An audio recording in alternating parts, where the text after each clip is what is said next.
იური ვაზაგაშვილი, ზურაბ ვაზაგაშვილისა და ალექსანდრე ხუბულოვის ხსოვნისადმი მიძღვნილი მემორიალური დაფის დაბრუნებას ითხოვს. მოძრაობა გადაარჩინეს სიცოცხლეს თავმჯდომარის განცხადებით დაფა ადგილობრივი თვითმმართველობის არჩევნების პირველადი შედეგების გამოქვეყნებისთანავე მოიპარეს. ზურაბ ვაზაგაშვილი და ალექსანდრე ხუბულოვი 2006 წლის 2 მაისს კორტებთან სპეცოპერაციისას დაიღუპნენ. 4 წლის შემდეგ გარდაცვლილთა ოჯახის წევრებმა და ახლობლებმა შემთხვევის ადგილზე მემორიალური დაფა გახსნეს.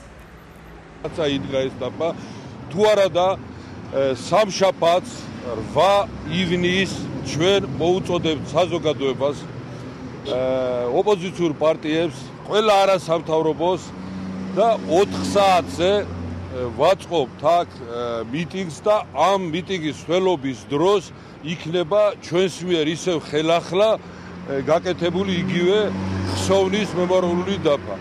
2 ივნისს ამ ადგილას მოხდა ვანდალური ფაქტი. ზურაბ ვაზაგაშვილისა და ალექსანდრე ხუბულოვის ხსოვნისადმი მიძღვნილი მემორიალური დაფა იქნა ხელყოფილი და გატაცებული. ამ დანაშაულის ავტორებად ჩვენ ვასახელებთ მიხეილ სააკაშვილსა და გიგი უბულავას, ვინაიდან მათთვის მიუღებელი იყო ამ დაფის შინაარსი და როგორც კი დასრულდა არჩევნები, მათ იგი გაიტაცეს. თქვენ უყურებთ მაესტროს ახალ ამბებს და გამოშვებას დღის სხვა მნიშვნელოვანი თემებით განვაგრძობთ. ირაკლი ალასანია სასამართლოში სარჩელიში აქვს ალიანსი საქართველოსთვის ლიდერის თქმით, ვაკის რაიონში არჩევნები დავით საგანელიძის წინააღმდეგ აყალბდა. მათი ინფორმაციით ვაკის რამდენიმე ოლქში ოქმის შედგენის დროს შეცდომა შეგნებულად დაუშვეს, რის შემდეგაც დავით საგანელიძემ ნაციონალური მოძრაობის კანდიდატთან წააგო. საგანელიძე საკუთარ ამ უმრჩეველს დაკარგული ხმების დაცვას პირდება. ალიანსი ბრალდებებს დღესვე ცესკოს თავმჯდომარემ უპასუხა. ყველა დარღვევაზე მე თქვენ გითხარით რომ 200-მდე დარღვევა არის დაფიქსირებული და ამაზე რეაგირებას ვაკეთებთ, მაგრამ განსაკუთრებულად დღეს მინდა ხაზი გაუსვა ვაკის რაიონს. ჩვენ ვაპირებთ ხვალისთვის ხვალამდე უკვე შევიტანოთ სასამართლოში სარჩელი. ვაკის უბანში იყო 859 გახუჭებული ბიულეტენი და 2421 ბიულეტენი აღმოჩნდა ბათილი. ასეთი ციფრი არც ერთ არჩევნებზე არსად არ ყოფილა და მინდა გითხრათ რომ ამ 2421-დან უმრავლესობა იყო ის, სადაც იყო შემოხაზული საგანელიძე ან ალასანია და მინდა გითხრათ მაგალითად 77 უბანზე იგივე წლებში 32 უბანი მაჟორიტარში 32 ბიულეტენი მაჟორიტარის რომელიც იყო გაბათილებული 32-ვე იყო საგანელიძის. ბატონმა კუკავამ ვაკის საოლქო საარჩევნო კომისიას არჩევნებში მონაწილეობაზე უარის განცხადებით მიმართა 26 დღის დაგვიანებით.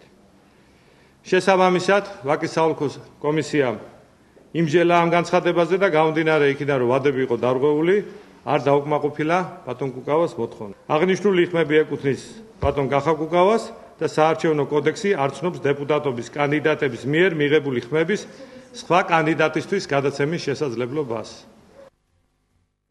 30 მაისის თვითმმართველობის შედეგები 5 უბანზე გაუქმდა. ამის შესახებ ცენტრალური საარჩევნო კომისიის თავმჯდომარემ ზურაბ ხარატიშვილმა განაცხადა. მისი თქმით, საოლქო და საარჩევნო კომისიებში არჩევნების შემდეგ სულ შემოსულია 222 საჩივარი. იმ უბნებზე, სადაც შედეგები ბათილად იქნა ცნობილი, განმეორებითი არჩევნების საჭიროების შემთხვევაში სავარაუდოდ 2010 წლის 12 ივნისს გაიმართება.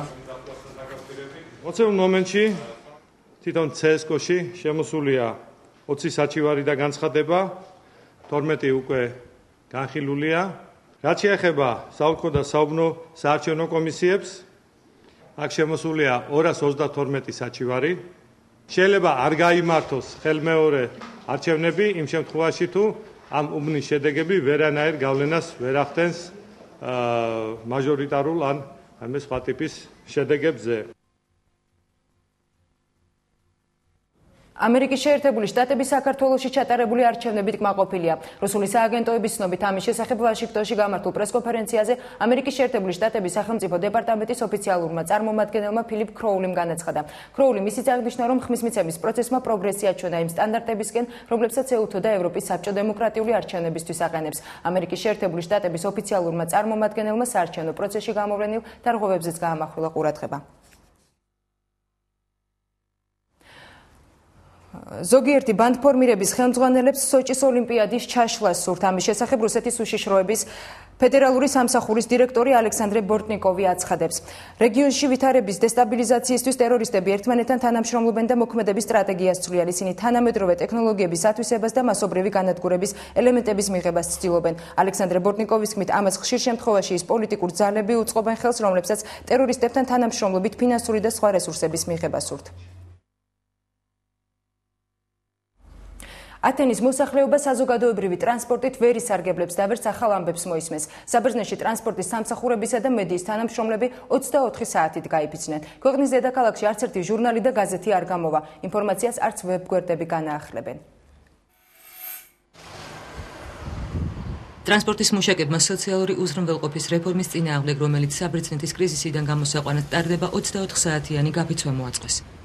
ათენის მეტრო, ტროლეიბუსები და ავტობუსები ერთი დღის განმავლობაში არ ივლიან და მგზავრებს გადაადგილება მხოლოდ ტაქსებით შეეძლებათ. ენდი და ალისია ფოლკნერებმა, რომლებიც საბერძნეთში ამერიკის შეერთებული შტატებიდან ჩავიდნენ, აეროპორტში მისვლის ალტერნატიულ საშუალებაზე დაიწყეს ფიქრი მას შემდეგ, რაც აღმოაჩინეს, რომ მეტრო დაკეტილია. ისინი სახლში დაბრუნებას გასულ კვირას აპირებდნენ, მაგრამ British Airways-ის გაფიცვის გამო ვერ მოახერხეს.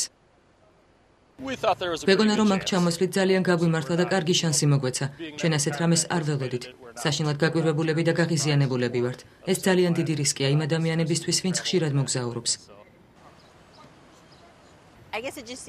ეს ძალიან ცუდი ფაქტია, რადგან როცა ტრანსპორტი არ მუშაობს, ათეულობით ადამიანს პრობლემები ექნება, განსაკუთრებით კი ტურისტებს. ტრანსპორტის მუშაკებთან ერთად მასმედიის წარმომადგენლებიც გაიფიცნენ, რის გამოც ეთერში ახალი ამბები არ გავა. საინფორმაციო ვებგვერდები ინფორმაციას არ განაახლებენ, ხოლო რედაქციები არ გამოუშვებენ ჟურნალ-გაზეთებს. ბრიტანელმა დეტექტივებმა ტაქსის მძღოლის დერიკ ბორდის ცხედარი ქალაქთან ახლოს მდებარე ტყეში იპოვეს. 52 წლის მამაკაცმა გამლელებს ცეცხლი გაუხსნა, რის შედეგადაც 12 ადამიანი დაიღუპა და 25 დაშავდა. ბრიტანეთის პრემიერ-მინისტრმა დევიდ კემერონმა თავისი გულის ტკივილი გამოხატა და გარდაცვლილთა ოჯახის წევრებსა და მეგობრებს მიუსამძიმრა. დედოფალმა ელიზაბეთ მეორემ კი ამ ფაქტს მთელი ქვეყნის მწუხარება უწოდა. ბრიტანელმა დეტექტივებმა ტაქსის მძღოლის დერიკ ბორდის ცხედარი ქალაქთან ახლოს მდებარე ტყეში იპოვეს. ასე მეტი სამართალდამცავი ბორცვს მთელი დღე ეძებდა. კუმბრიის საგრაფოში ტაქსის მძღოლმა ჯერ თავისი კოლეგა მოკლა. შემდეგ კი გამლელებს მოულოდნელად ცეცხლი გაუხსნა, რის გამოც 12 ადამიანი დაიღუპა და 25 დაშავდა. გარდაცვლილი 2 ადამიანის ვინაობა უკვე დადგენილია. პოლიციის თქმით, გარდაცვლილს თან 2 ცეცხლსასროლი იარაღი აღმოაჩნდა, როგორც გაირკვა 52 წლის ბორცს იარაღის ტარების უფლება ჰქონდა. ეს ბოლო დროის ყველაზე საშინელი შემთხვევა, რომელსაც გამოძიება სჭირდება. გაურკვეველია, რატომ მოიქცა ბორდი ასე სასტიკად და რა იყო ამ დანაშაულის მოტივი. 8 დაჭრილი საავადმყოფოში იმყოფება, რომელთაგანაც 3 კრიტიკულ მდგომარეობაშია. ჩვენთან 8 დაჭრილი ადამიანია, 3 მათგანის მდგომარეობა კრიტიკულია. დანარჩენი საშუალო სიმძიმის, რომელთა მკურნალობა გრძელდება. ბრიტანეთის პრემიერ-მინისტრმა დევიდ კემერონმა გულის ტკივილი გამოხატა და გარდაცვლილთა ახლობლებსა და მეგობრებს თანაგრძნობა გამოუცხადა. დედოფალმა ელიზაბეთ მეორემ ამ ფაქტს მთელი ქვეყნის მწუხარება და უბედურება უწოდა. 1996 წლის შემდეგ ეს ყველაზე დიდი დანაშაულია, როდესაც ტომას ჰამილტონმა საბავშვო ბაღში ცეცხლი გახსნა, რის შედეგადაც 16 ბავშვი და 1 აღმზრდელი დაიღუპა.